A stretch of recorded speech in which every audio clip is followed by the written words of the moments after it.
Nous avons perdu.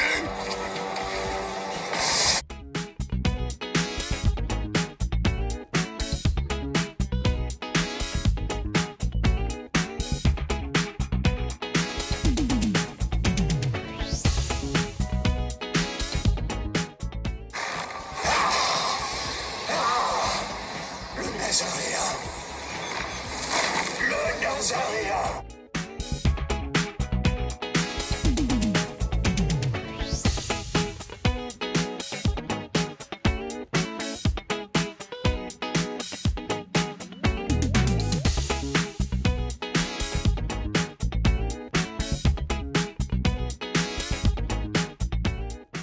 Bonjour les amis, je suis Pascal Truffaut-Colbert, on est à Bahia au Brésil. On va continuer aujourd'hui notre investigation de l'être le plus délirant de l'histoire de l'humanité, Elon Reeve Musk, qui en réalité est maintenant devenu la caricature du faux prophète de l'Apocalypse.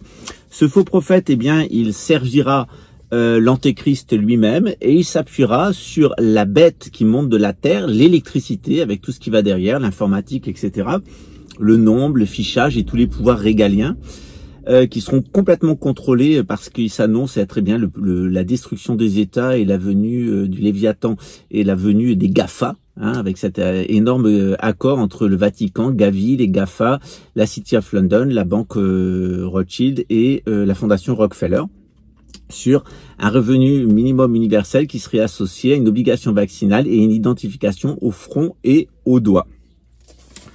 Alors, il est intéressant dans ce contexte-là de voir ce que nous raconte Elon Musk. Et je dois dire qu'il faut avoir l'estomac bien accroché, parce que sous des airs mielleux comme ça, à la Steve Jobs, etc., on a quand même affaire à une des pires ordures de l'histoire de l'humanité, Hitler à côté, c'est un saint, et Goebbels, et quelqu'un qui joue sur tous les registres du mensonge, de l'imposture, de la mielerie. Alors, avant de commencer, je vous annonce une troisième vidéo, puisqu'aujourd'hui on a fait une première vidéo qui vous expliquait le contexte. Cette deuxième vidéo, elle concerne les déclarations d'Elon Musk. Je vais simplement les énoncer et ensuite on a une troisième vidéo, on la commente. En attendant, je vais vous montrer ce qu'il y a sur la table de nuit d'Elon Musk. Il y a des neuroleptiques, de la bière, de l'alcool et un revolver. Ce type est un psychopathe profond, c'est un imposteur.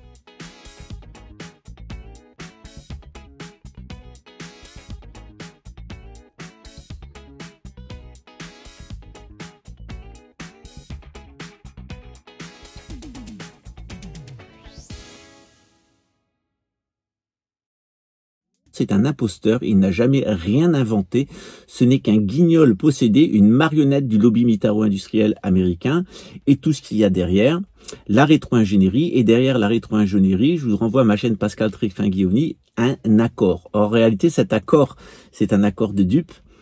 C'est un accord sur lequel je reviendrai en troisième partie. Vous allez voir que qui croit à Elon Musk, qui croit à Harry d'Angleterre, à tout ce qui est en train de se mettre en place, faut vraiment avoir une case en moins. Faut être un guiné, lâche quelqu'un en défile.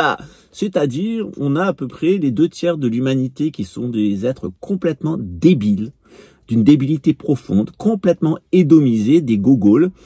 Et ces gens-là sont une menace pour l'humanité elle-même. Pas une menace pour la planète, on pourrait continuer avec eux, on peut vivre à 20 milliards, mais ils sont vraiment une menace pour l'humanité elle-même, notamment leur pullulement. Or, on est vraiment dans cette déchéance des civilisations, on le verra, eh bien, si vous rejoignez notre groupe où je vous donnerai tout ça dans le détail, on est dans la fin, en réalité, de la civilisation égyptienne.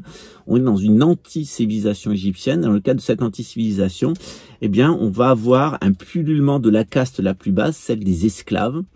Et on a là toute une catégorie d'esclaves qui ont changé de maître, c'est-à-dire qu'au lieu d'être au service de Dieu, ils sont au service de Satan, c'est des esclaves de Satan, le prince de ce monde, et Satan va les récompenser en les faisant se haïr les uns les autres et en les détruisant et en les anéantissant. Dieu, on peut compter sur lui, il nous rend fraternels, il est aimant et il nous sauve. Quant à Satan, il fait le contraire. Il nous rend les ennemis les uns des autres, il nous perd et au final, il nous détruit. Servir Satan, c'est toujours un mauvais plan. Alors, il y a des gens qui savent pas qui ils sont, qui savent pas où ils vont, etc. Ils sont là, guine le là, allez, ils vont se vendre. Et sur le marché du gogol à acheter, je dois dire qu'il y a à peu près les 2/3 de l'humanité. Et actuellement, celui qui a les moyens de s'acheter des gogols, haineux pour les amener à leur propre destruction, à leur propre châtiment, mais c'est Satan. Et je vous propose de voir le film Médigo, la défaite de l'Antéchrist, dont le lien est dessous, et puis aujourd'hui quelques extraits à la suite, parce que c'est évidemment ce qui va se passer au final, le masque va tomber. Alors aujourd'hui, on va faire tomber le masque d'Elon Musk, et il l'a laissé tomber lui-même. Vous allez voir le niveau de stupidité de cet imposteur. Alors, qu'est-ce que nous dit Elon Musk? Elon Musk, dans un entretien de 6 minutes, dont je vous mets aussi le lien en dessous, nous dit que l'intelligence artificielle est dangereuse. Pourquoi, dit-il? Parce qu'elle simule la conscience et l'homme ne fera pas la différence, stupide comme il est, entre une intelligence artificielle, plutôt une pensée artificielle, puisqu'il n'y a pas d'intelligence dans l'intelligence artificielle, il y a que de la pensée. L'homme, pour lui, ne sera pas capable de faire la différence entre la conscience humaine, avec son intellect, et la pensée artificielle, celle de l'intelligence artificielle, qui va simuler la conscience. Il admet tout de même, la fameuse moto brésilienne, il admet quand même qu'on ne peut pas se battre contre la pensée artificielle, et il estime, quant à lui, que l'intelligence humaine, l'intelligence biologique, c'est aussi le camion brésilien. Elon Musk estime que face à cette pensée artificielle, qu'il nomme improprement intelligence, en réalité dans la pensée artificielle il n'y a pas d'intelligence, c'est que de la pensée tournant sur elle-même et auto-reproductrice. Ce qui est généralement le cas de la pensée d'ailleurs, la pensée s'alimente elle-même en boucle. Il estime, Elon Musk, qu'on ne peut pas battre l'IA, c'est-à-dire la pensée artificielle, mais qu'on peut s'associer avec elle. Il estime que l'intelligence humaine, la pensée humaine deviendra marginale, et que même s'il y a des aspects très négatifs dans l'intelligence artificielle qu'il a lui-même créée, elle est bonne, et il estime que, il faut accompagner l'intelligence artificielle, non pas en faisant de l'intelligence artificielle un bon serviteur de l'être humain, non pas en faisant de l'intelligence artificielle un compagnon de l'être humain, un compagnon synthétique, mais en détruisant l'humanité et en détruisant l'intelligence artificielle elle-même pour les fusionner dans un être hybride qu'on appelle le transhumain. You guys, my brother just sent me an article that talks about the mark of the beast and the 144,000. It is not what I was thinking at all, but it makes so much sense. Okay, so here is that article, the soon coming Antichrist, Revelation 7:4, and I heard the number of them which were sealed, and they were sealed and 144,000. This author is saying that the temple of God is you. Satan wants to rewrite the human genomes in his own image after his own likeness. And since we are the temples now, the abomination of desolation that sits at the temple is supposed to be us. In the year 2000, these doctors were trying to map the human genome, and they said that they have discovered 140,000 and were expected to find 4,000 more. So 144,000. That is our human genome with a double helix. In other words, to be sealed by God is to have your genetic code supernaturally sequenced back to an immortal state. Because we have those genes in our body, they are just suppressed. But scientists are working on introducing a third helix into our DNA so that we will be a triple helix, a synthetic hybrid. So naturally, a double helix has 144,000 genes, 72,000 from each parent. In a triple helix, the number would be 216,000, which is 3 times 72,000. Now, in the Bible, it doesn't say that the number of the beast is 666. It says 660 and 6. And if we multiply 600 times 60 times 6, we arrive at the number 216,000. This is the number of the beast, the genetic code. So that third helix that scientists are wanting to introduce into our DNA is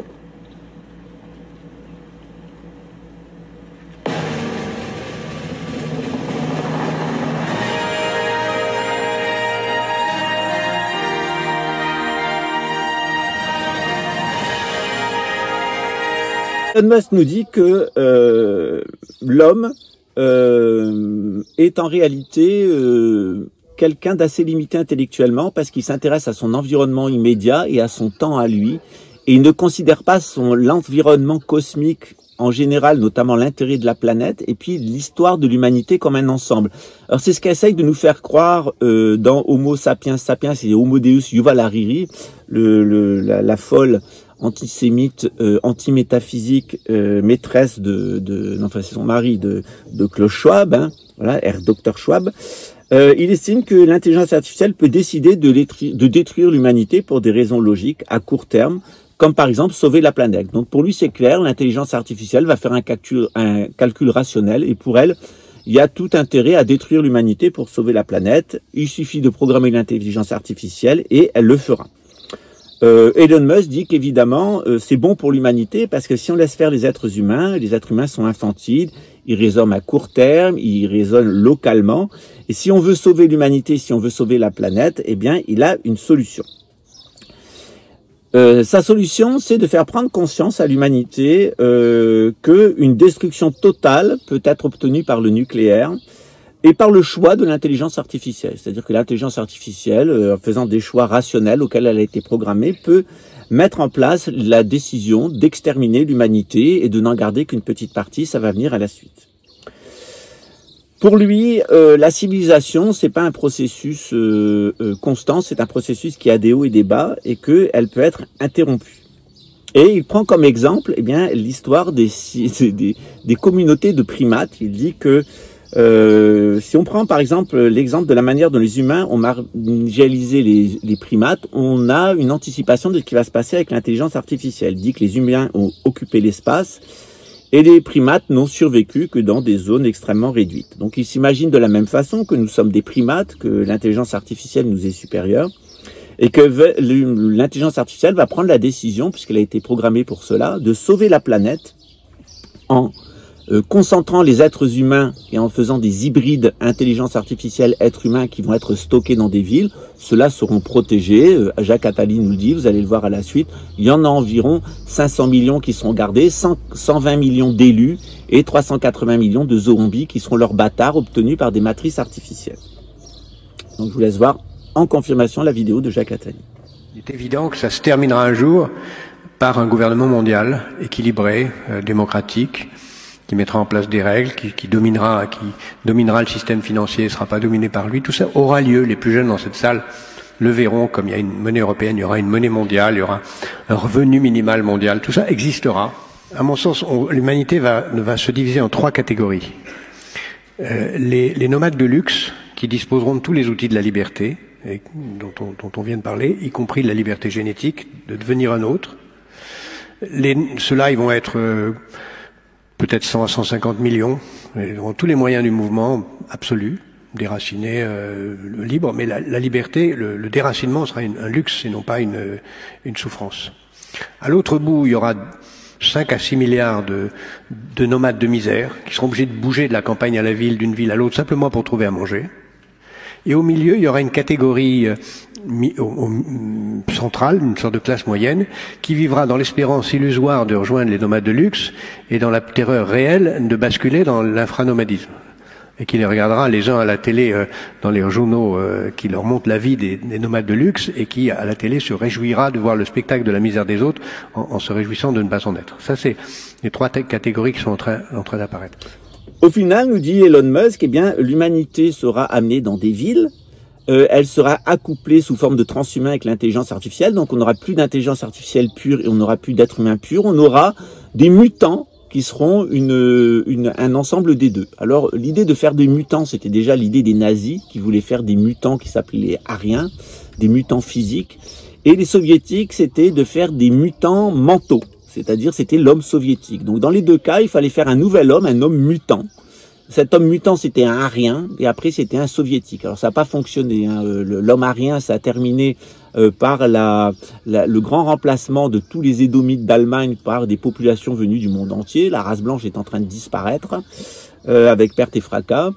D'autre part, l'homme soviétique, il a fini par se faire péter la gueule avec une centrale. Alors pour Elon Musk, qui prend l'exemple des singes, l'exemple pour lui, donc les hommes, on verra la critique de tout ça, parce qu'en réalité ça se tient pas. Mais pour l'instant, moi je vous raconte ce que raconte Elon Musk. Il nous dit que il imagine que l'humanité va enfermer les êtres humains dans des villes pour l'intérêt de la planète et l'intérêt de l'humanité elle-même et de la civilisation.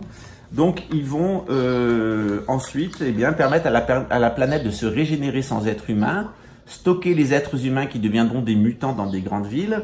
Et la question se pose de savoir, qu'est-ce qu'on va faire des récalcitrants? C'est-à-dire les gens qui veulent pas aller dans les grandes villes et devenir des transhumains, qu'est-ce qu'on va faire d'eux? Alors il nous dit qu'il y a un moyen de coercition qui est très facile, qui est le drone, avec une charge explosive.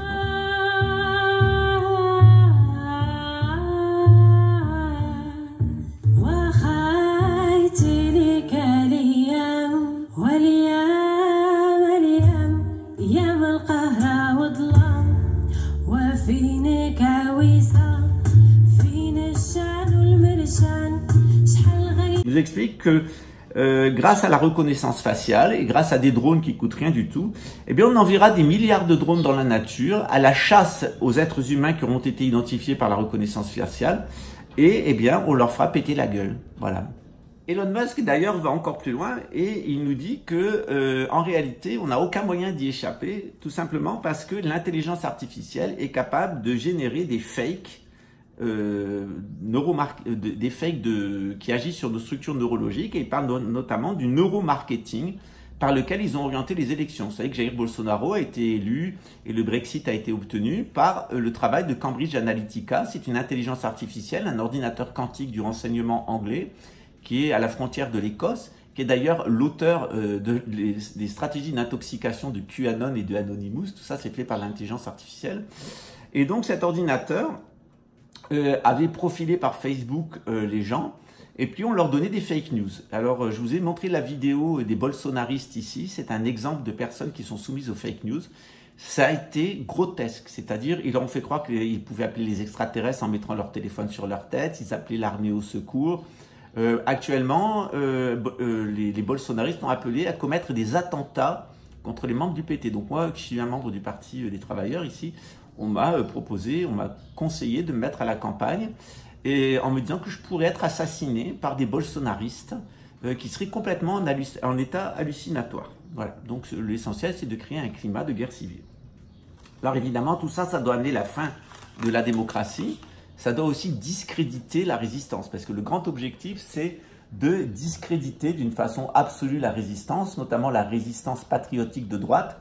Il faut absolument l'identifier au nationalisme et il faut rendre ces gens grotesques. Il faut rendre les patriotes grotesques et je dois dire ici, dans la campagne électorale de Lula, on a vu le niveau de pantalonnade et le niveau de grotesque des patriotes et des mouvements de droite. Donc c'est fini, ils sont complètement discrédités, ils ont atteint un niveau de ridicule absolument absolu, les bolsominions. Je vais vous mettre quelques images à la suite.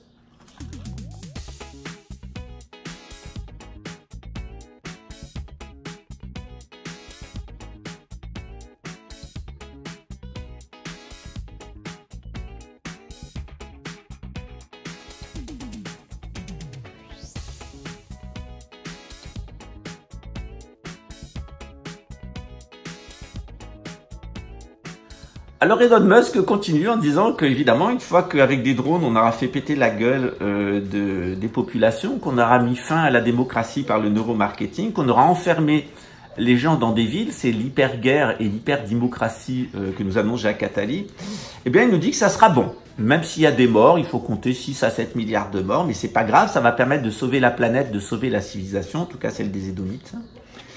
Et Elon Musk continue en disant que la singularité de l'intelligence artificielle est telle qu'elle peut maîtriser sans aucun affect le processus de A jusqu'à Z et qu'au final, l'intelligence artificielle poussera pour une hybridation entre l'être humain et la machine parce que c'est son intérêt à elle, pour sa propre survie, de s'hybrider avec l'être humain. Donc l'intelligence artificielle sera programmée pour s'hybrider avec l'être humain et les êtres humains seront contraints de s'hybrider totalement avec l'intelligence artificielle, sauf à être éliminés par des drones kamikazes. Charmant. C'est un bienfaiteur de l'humanité, comme tout le monde l'avait compris.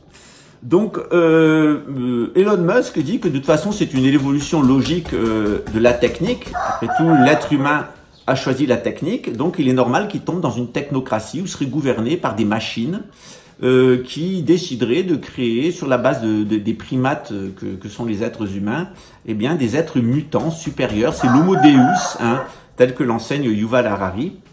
Et il constate d'ailleurs que le téléphone nous prépare au cyborg, c'est-à-dire qu'on aura tous un double cyborg pendant un certain temps, puis après on deviendra tout le monde deviendra des cyborgs. Voilà.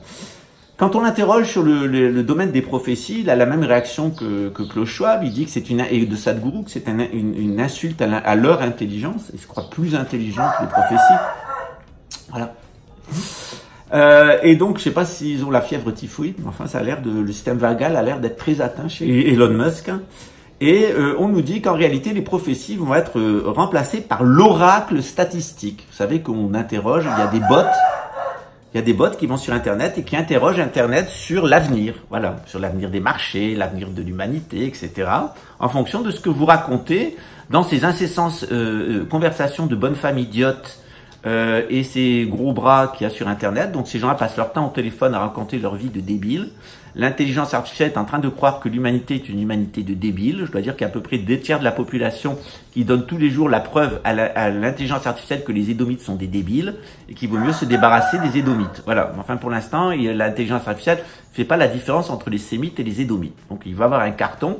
Et à la fin, il restera que les sémites, évidemment, parce que si l'intelligence artificielle est vraiment intelligente, c'est évidemment les édomites et les Elon Musk et les Harry d'Angleterre qu'elle va éliminer en premier, parce que c'est quand même des grosses tâches. Voilà. Donc, Elon Musk nous dit que pour parvenir à son projet, il y a 2 obstacles, qui est le débit Internet et le temps de digitation.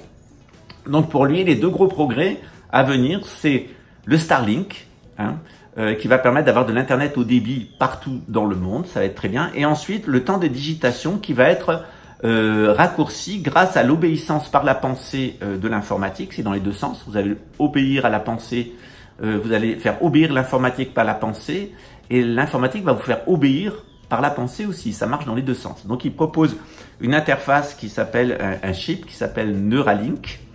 Et grâce à ce link, eh bien, il va permettre aux êtres humains de vivre dans un métavers, c'est-à-dire vous serez stocké dans des villes invivables, vous serez transformé en cyborg, en être artificiel. Mais comme c'est pas très agréable de pas vivre dans des conditions naturelles, eh bien, on va vous permettre de vous évader dans le métavers. C'est-à-dire qu'on a préparé toute une génération de gogoles à manger du McDonald's et à vivre dans les jeux vidéo. Ça va s'intensifier, c'est-à-dire qu'ils mangeront de la bouillie de chair humaine, fait à partir de viande humaine synthétique, autant rentabiliser les 7 milliards de personnes qu'ils comptent exterminer. Et ils passeront leur vie dans un état de semi-robot, couchés sur des couchettes, à commander des cyborgs, jusqu'à ce qu'ils deviennent eux-mêmes des cyborgs. J'en connais un certain nombre à la sécurité intérieure et à la psychotronique luxembourgeoise qui sont déjà à peu près dans cet état de cadavres spirituels, qui sont de véritables débiles profonds, du McDonald's et du métavers, qui sont devenus de véritables cyborgs. C'est même pas la peine de leur donner un téléphone, c'est déjà des gogoles complets de l'inintelligence naturelle. Voilà. Alors évidemment, Elon Musk nous dit qu'au final, il y aura plus on vivra dans un monde égalitariste, où il y aura plus de singularité individuelle. Tous les hommes se ressembleront, ils seront exactement pareils, en tout cas les 380 millions d'esclaves qui sont des bâtards des 13 grandes familles. Quant aux 12 familles, eh bien souvenez-vous ce qu'a dit Jacques Attali. Voilà le joli programme de la personne la plus adulée par les geeks au monde, et les parce que je suis quelqu'un, je suis une grande fille, Firgemach, c'est bien.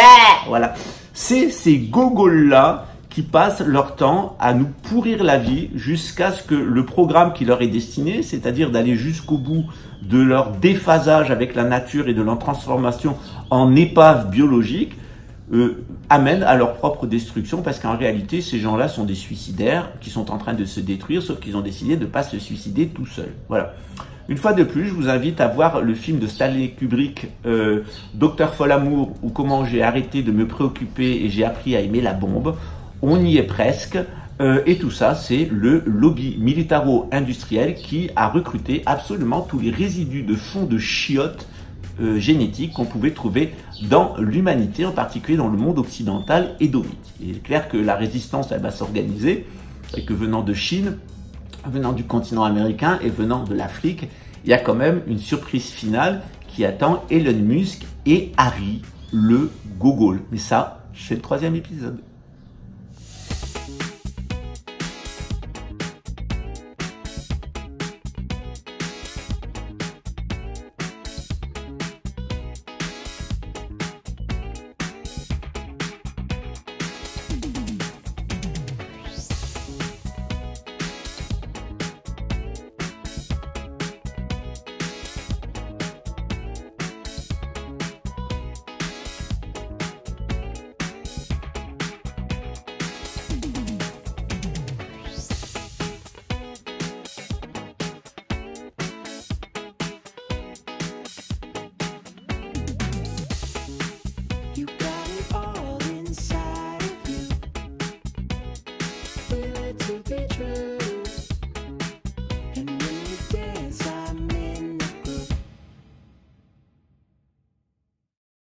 Village Brésil, témoignage de Raymond Witkowski. Mais avant de regarder la vidéo, on va juste vous expliquer 2-3 choses. Tout le monde qui pose des questions reçoit des harcèlements, menaces de mort, menaces de représailles en justice, revanche maçonnique, une fatwa islamique jusqu'à devenir l'antichrist ou le diable en personne. Donc c'est la même technique que Pascal utilise toujours. Le Pascal psychopathe fou furieux au petit flingueur qui parle beaucoup pour rien dire. Pascal qui se met en position de victime utilise toutes les stigmas de la victimisation, tant pour être homosexuel, prétend être juif, musulman, bouddhiste, chrétien, franc-maçon, qui a grandi dans les rituels païens de l'église, visité les jésuites, se vante se faire enculer par George Soros quand il a fait la pute pour récolter de l'argent pour fuir en Brésil, où il n'y a pas d'extradition au Luxembourg pour les procès qui l'attendent. Enfin, des rumeurs, il y en a bien encore plus. Après, ils se vantent de tellement de choses. Alors, comme vous l'avez compris, il y a une bande de gogols et domites, front du bas, rejoints par des khazars, parce que c'est toujours le même profil, le gogol polonais et italien de la sphère d'influence édomite. Et le pire, certainement, dans le club, c'est le khazar qui a apostasié le judaïsme et qui vous raconte toutes ces théories de la conspiration, qui voit des pédophiles partout, mais qui évite de les voir dans le miroir où ils se regardent tous les jours. Voilà. Adieu, Jabba. Et puis j'allais dire aussi adieu Raymond le pédophile, hein, Raymond le trafiquant de drogue et Raymond l'assassin. Quand est-ce que tu vas libérer ta juive apostate? Et j'allais oublier le pompon, c'est ta maîtresse bigleuse, celle que tu as bien baisée à qui t'as pisqué ton pognon. Guiné, guiné, guiné, là, là, cette bizarre.